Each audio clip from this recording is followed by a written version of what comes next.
Zdrav, ja sam Nemanja Maraš. Profesor na Institutu za umetničku igru i vizualni umetnik. Diplomirao sam na Fakultetu primenjenih umetnosti, a magistrirao na Fakultetu za medije i komunikaciju. Preko 12 godina bavim se profesionalnom fotografijom, a od toga poslednjih 7 videoprodukcijom. U današnjoj epizodi Instatipa pričat ćemo o portretu.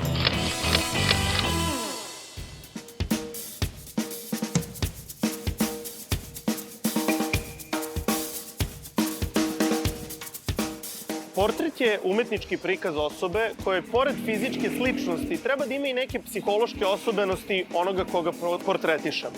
Inače, fun fact, upravo se nalazimo na Terazijama, pored zgrade nekadašnjeg bioskopa Zvezda. Ova zgrada izgrađena je 1903. godine za potrebe fotografa Milana Jovanovića. Inače je prva zgrada koja je izgrađena baš za potrebe fotografskog ateljeja, tako da se vodi kao prvi fotografski atelje u Beogradu. Na prvom spratu nalazi se vitraž koji opisuje autoportret Anastasa Jovanovića, inače pionira fotografije u Srbiji. Iako trenutno njega ne možemo da vidimo, možemo da vidimo na vrhu zgrade reljef koji prikazuje dva anđelčića koji se međusobno fotografišu onime što je poznato kao velikoformatna kamera. Velikoformatna kamera je ono što izgleda kao harmonika, samo okrenuta na napred. Samo što, za razliku od harmonikaša, fotografima nikad nisu ubacivali somiće u kameru. Hajde da sedemo na kafu pa da počnemo sa praktičnim delom.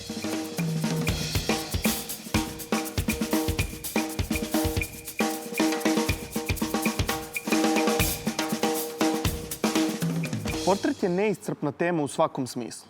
Ali hajde da prođemo kroz kratku istoriju portreta i vidimo odakle je sve zapravo počelo.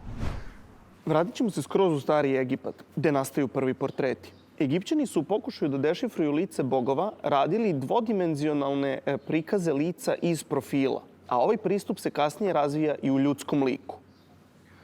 Prvo što svakako treba da uradimo pre svakog snimanja je da podesimo kameru. Pa hajde da vidimo to. Prva stvar koju ćemo uvek ponavljati je pre nego što počnete da fotografišete, treba da obrišete kameru vašeg telefona. Telefon vam je po ceo dan u rukama i konstantno ga pipate prstima i ostaju i otisci prstiju, i masnoća iz kože i kose se prenosi na kameru. I iako ovo mogu da budu interesantni efekti o kojima ćemo možda pričati, kad je fotografisanje portreta u pitanju, to nije stvar. Kako ovo da uradimo? Ako nemate baš ništa pri ruci, možete da iskoristite majicu. Međutim, to je možda i najgora opcija, jer majica nekako više samo razmaže ove otiske prstiju pre nego što ih obriše. Ono što bi bilo dobro je da pri sebi uvek imate ili jednu mikrofiber krpicu, kao što se koristi za brisanje naočara. Ona mnogo bolje briše staklene površine, tako da će mnogo bolje obrisati kameru. Ako ćemo da preterujemo, postoje i četkice kao i gumice koje su baš za objektive i ovo je baš napravljeno za objektive za telefon, koja će definitivno najbolje i najdetaljnije obrisati i pripremiti vašu kameru za fotografisanje. Što se tiče samog podešavanja kamere u telefonu, uglavnom većina stvari je već podešena fabrički. Međutim, imate neke izbore. Blic koji je ugrađen u telefon, nisam siguran, pogotovo kod portreta, koliko bi preporučio da koristite, osim ako nemate baš ideju kako da to primenite kao efekat. Live mod je opcija koju iPhone ima i koja će nam biti korisna kada budemo kasnije pričali o ideji shoot more, to jest kako da snimate brže i više da bi mogli da izvučete neke emocije iz vašeg modela koji su možda spontaniji nego što bi očekivali. Vaš izbor da li će orijentacija kamere biti 16:9 ili 4:3 u principu je samo efekat koji ćete videti na ekranu, mada može da nam koristi ako znate već da slikate, na primjer, za Instagram story konkretno. 16:9 će nam pre biti format, jer tačno znamo šta će stati u story bez da nam iseče neke delove koje ne želimo, dok je 4:3 nešto približnije onom formatu koji možemo da objavimo kao post. Timer je realno nešto što više možemo da koristimo kod autoportreta nego kod portreta i ove efekte ja lično nikad ne bi koristio, već napravimo originalnu fotografiju kako jeste, a efekte možemo kasnije u postprodukciji da dodajemo.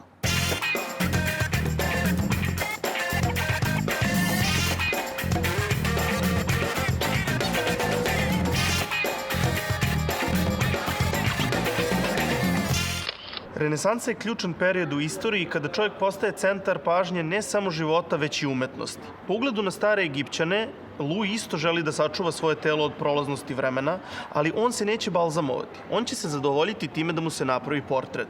Kao što ćemo mi danas napraviti Ani, koja je upravo stigla. Ćao, Nemanja. Ćao, Ana. Si dobro? Super, ti? Evo, odlično. Izvoli. Hvala. Prvo što je bitno, na što treba da obratimo pažnju kad krećemo da fotografišemo je svetlo. Jer realno bez svetla nema ni fotografije, pa onda nekako da kažemo da i bez dobrog svetla nema ni dobre fotografije. Mi smo ovde trenutno u jednoj situaciji gde se malo nalazimo u senci i svetlo nam je nekako difuzno, mekano je. Nemamo previše oštrih senki na licu, što je za portret u principu i dosta dobro. Ana, sad ću ja da vidim ovde, uvijek pogledamo i kakvo nam je svetlo na licu. Kao što smo malo prepričali, pošto je svetlo mekano, Ana, opusti se, bit će sve okej, kao kod zubara. Svetlo je mekano, je ravnomerno je na licu, nemamo oštre senke, tako da senke od nosa, od podočnjaka, od kapaka, od bilo čega ne padaju previše po licu i to nam daje jedan lep izgled samog lica. Što bi rekao Robert Capa, ako ti fotografija nije dovoljno dobra, nisi dovoljno blizu. Ako pričamo već o portretu, kod telefona današnjih postoji i nešto što se na mom konkretno telefonu zove portrait mode. Ne znam kako se zove kod drugih telefona.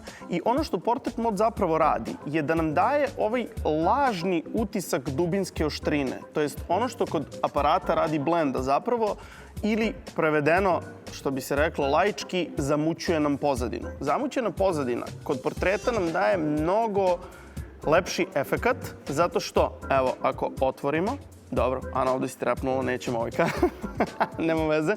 Zamućena pozadina nam portret izdvaja, to jest subjekat koji fotografiše nam izdvaja nam od pozadine i šta god se dešava u pozadini, to stavlja u drugi plan.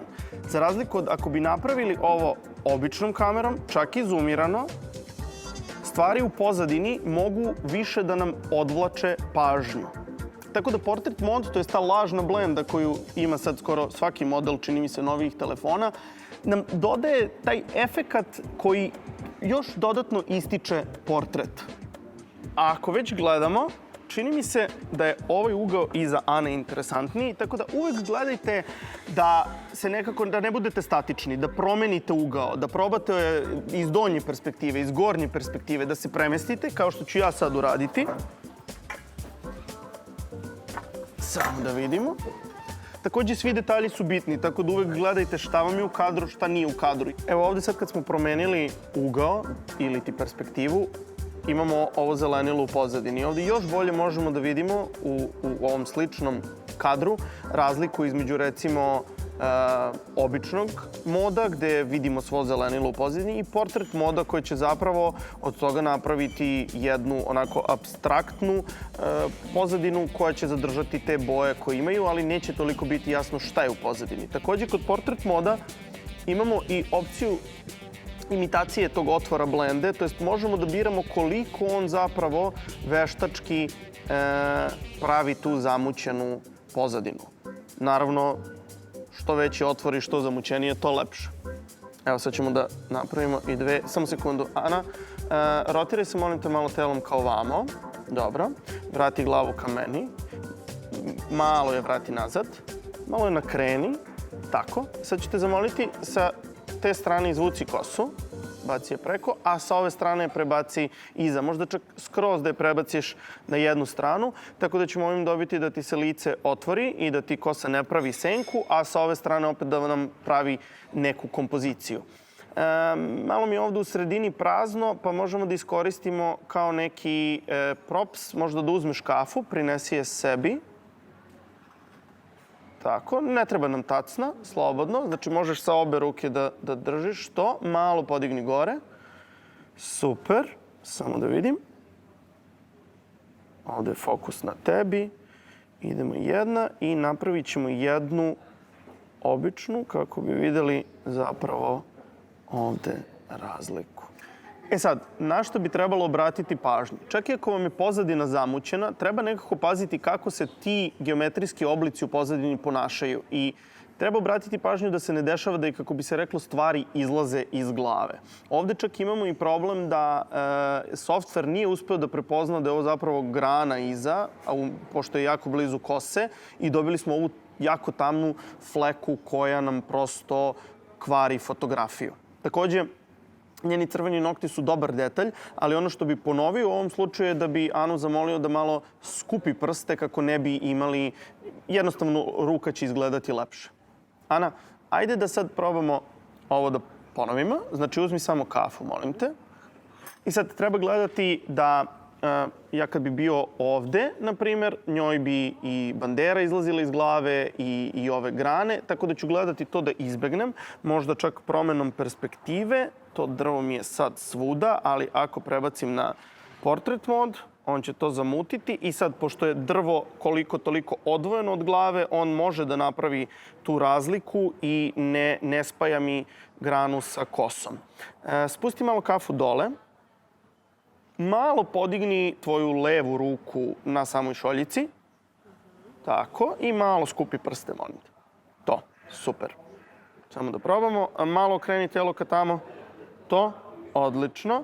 Znači, ono što sam počeo da pričam malo pre ovim, dobijamo vertikalne i horizontalne linije koje zapravo vode oko na fotografiji, o čemu ćemo detaljnije pričati, ali u ovom slučaju okretanjem Ane dobijamo da nam nekako centar pažnje bude na njenom licu.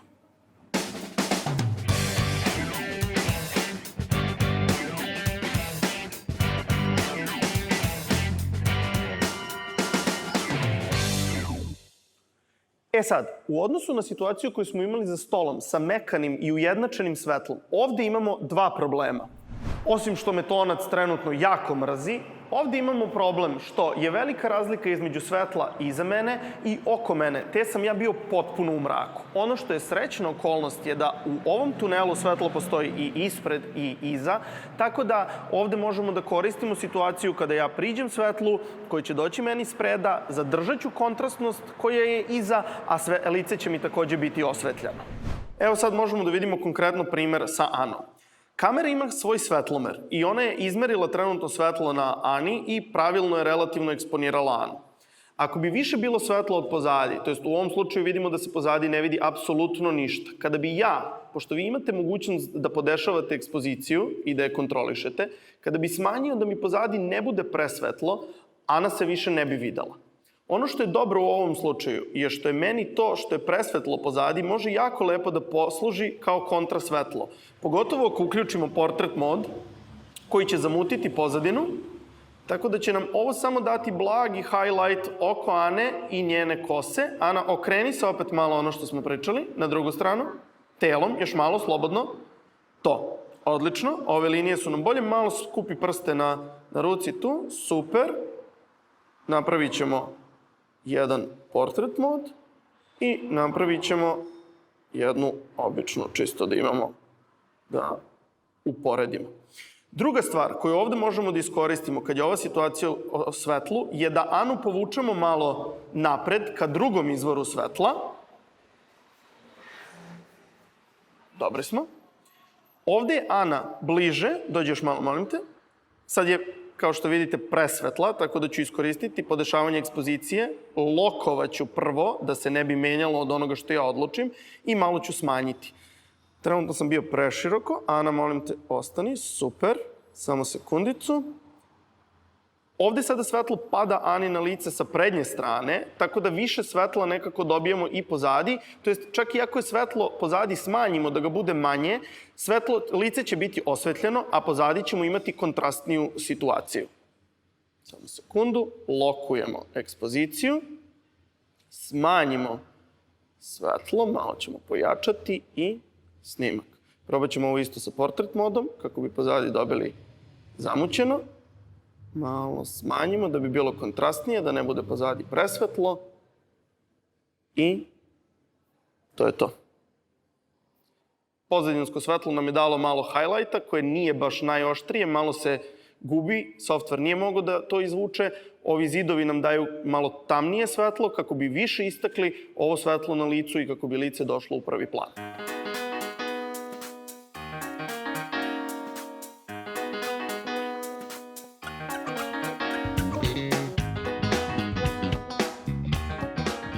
tek sredinom 19. veka počinju da se dešavaju bitne promene, pogotovo u domenu fotografije.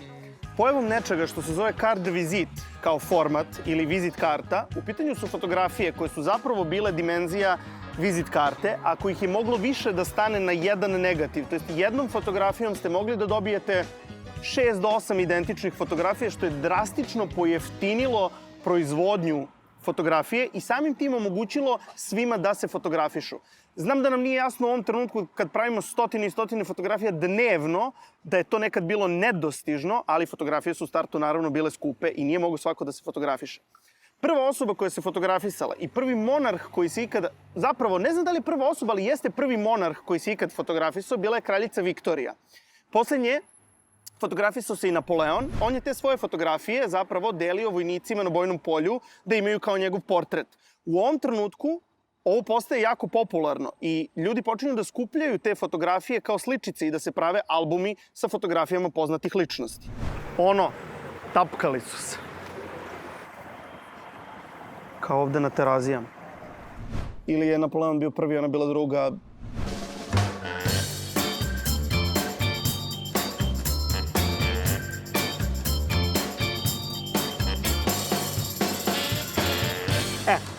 Ono što smo pričali, da probate i promenite pozadine, došli smo na drugu lokaciju. Ovde imamo dve opcije. Jedna je da slikamo Anu, tako da po dubini imamo ulicu koja se u ovom slučaju naravno gubi u bluru jer smo i dalje u portret modu. Ana, okreni se malo ka tamo. To, dobro, čekaj samo da vidim.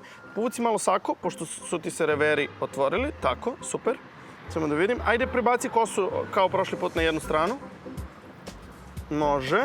Možeš i da zadržiš rukom, znači uhvati tako kosu da ti ruka dođe ovde sa unutrašnje strane. To, super. Samo sekundu. Napravimo, malo ću da probam da zatvorim više blendu, da se malo vidi ipak da je ulica iza. Malo okreni bradu ka tamo. Super, odlično. Čekaj, malo ću još prići. Što se tiče, blag osmeh, Ana, nije tako strašno, rekli smo ko kod zubara, ali super. Čekaj sekundu samo. Ok, ako mi ova situacija prosto ne odgovara, mogu i da se prebacim i iskoristim pozadinu ovog stakla. Čekaj samo da vidim. Evo i mene tu. Ja ću se sakriti iza tebe, Ana. Sad u ovoj situaciji imamo dosta svedenije boje. Imamo ovu zlatnu boju od vrata i ovu crnu boju. Zlatna boja nekako ide uz kosu i ova bordo od zavese super ide uz to. U ovom slučaju mogu da isključim portret mod, zato što realno nema toliko dubine da bi mi zapravo iskoristili tu zamućenost. I uradio bi jednu drugu stvar, a to je, pominjao sam vam na početku da ćemo pričati o live modu koji ću sad uključiti. Šta zapravo radi live mod? Ana, kad ti budem rekao, zamolit ću te da se nasmeješ, znači iz toga u osmeh, okej? I sad, ako Ana i ja imamo priliku zapravo da se fotografišemo i da sad mi pričamo, komunikacijom samo delom ćete najbolje doći do spontane i iskrene fotografije, to jest portreta. I zapravo najbolji način da uhvatite istinski portret onoga koga fotografišete je da komunicirate s njim. Pošto mi sad nemamo preterano vremena za to jer bi ova epizoda zauvek trajala, ja ću samo iskoristiti ovu situaciju koju smo pričali s live modom i dobiti onaj moment shoot more i zamoliti Anu. Znači, Ana, dogovorili smo se i može. Ok, šta je uradio live mod? Live mod je umesto jedne fotografije zapravo dao mi je priliku da imam ceo pokret Aninog osmeha i da smo Ana, na primjer, i ja vodili neki razgovor i ja konstantno kliktao i dobio te live fotografije. Ja umesto jedne fotografije imam 10 fotografija koje su nastale faktički u sekundi koje mogu da iskoristim da dobijem zapravo najbolji Anin portret.